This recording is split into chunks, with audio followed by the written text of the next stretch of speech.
Hello students, मैं Nagendra Kumar from Baba Hanuman Das school Basavata Khurd. Zero अकेले में ज़ीरो होता है, परंतु जब वह अन्य अक्षरों के प्रभाव में आता है तो हीरो की भांति कार्य करता है।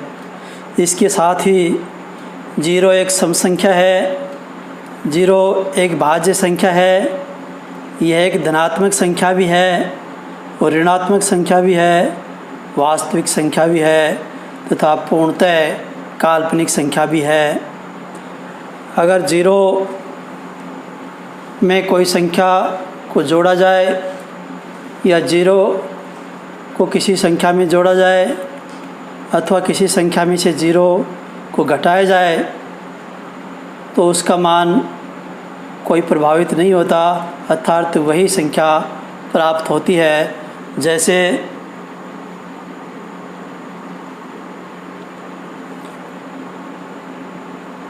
एक प्लस ज़ीरो बराबर एक या ज़ीरो प्लस एक बराबर एक अथवा एक माइनस ज़ीरो बराबर है एक।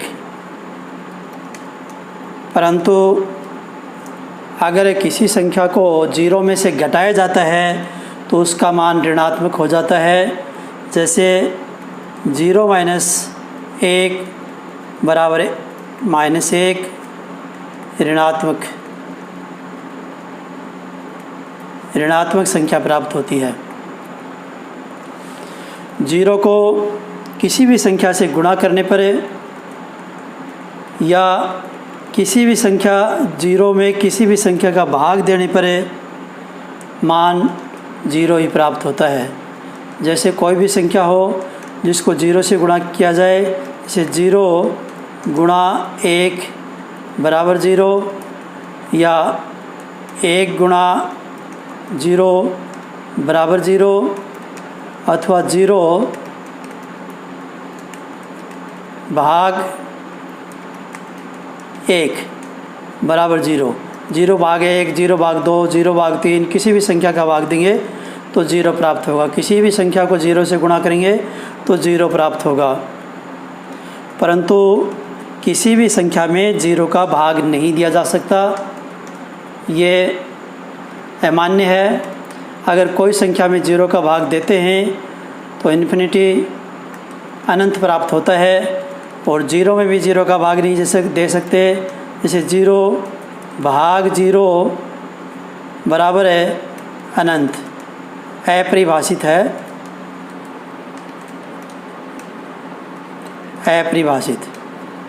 या कोई संख्या में जैसे कोई भी संख्या एक भाग ज़ीरो बराबर है, ये भी अनंत, इन्फिनिटी, अपरिभाषित।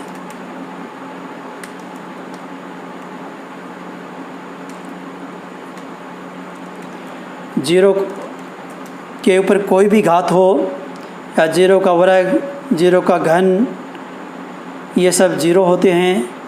या ज़ीरो का घनमूल और ज़ीरो का वर्गमूल, ये भी ज़ीरो होते हैं। जैसे ज़ीरो का वर्ग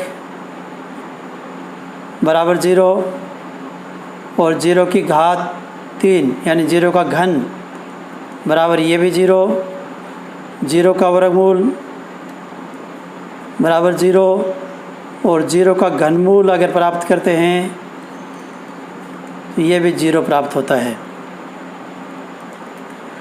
कोई भी संख्या हो, उस संख्या के पहले अगर ज़ीरो लिखते हैं तो संख्या का मान प्रभावित नहीं होता है। परंतु अगर संख्या के बाद में ज़ीरो लिखते हैं तो उस संख्या का मान 10 गुना वृद्धि हो जाता है। जैसे कोई संख्या है एक बराबर, अगर इससे पहले ज़ीरो लिख दें तो ये एक के बराबर ही होता है।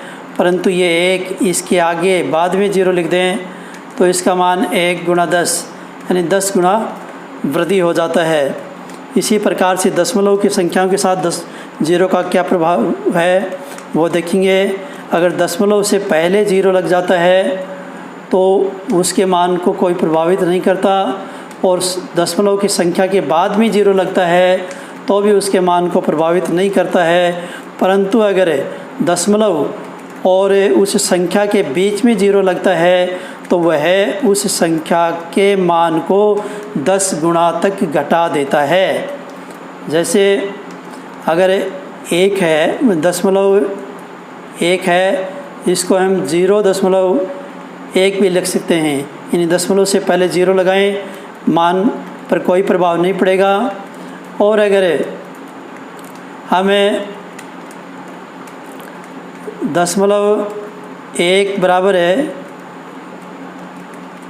0.10, यानी दशमलव के बाद 0.11 के बाद में 0 लगाएं तो भी इसका मान 1.1 ही होता है, यानी इसके मान के ऊपर कोई प्रभाव नहीं पड़ता। परंतु अगर हम इन दोनों के बीच में 0.01 लिखें तो ये मान 0.1/10, यानी इस मान का 10वां हिस्सा, 0.1 का 10वां हिस्सा रह जाता है। और अगर किसी भी संख्या का घात 0 है, कोई भी संख्या हो उसका घात 0 हो तो उसका मान 1 प्राप्त होता है। जैसे कोई भी संख्या अगर 0 का घात भी 0 है तो भी 1 ही प्राप्त होता है। 0 का घात 0 बराबर 1 और 1 का घात 0 बराबर 1 प्राप्त होता है। फैक्टोरियल 0 का मान भी 1 होता है। 0 फैक्टोरियल बराबर 1। त्रिकोणमितीय अनुपात जो होते हैं उनमें साइन 0 का मान 1, साइन 0 का मान 0, टेन 0 का मान 0, परंतु कोस 0 का मान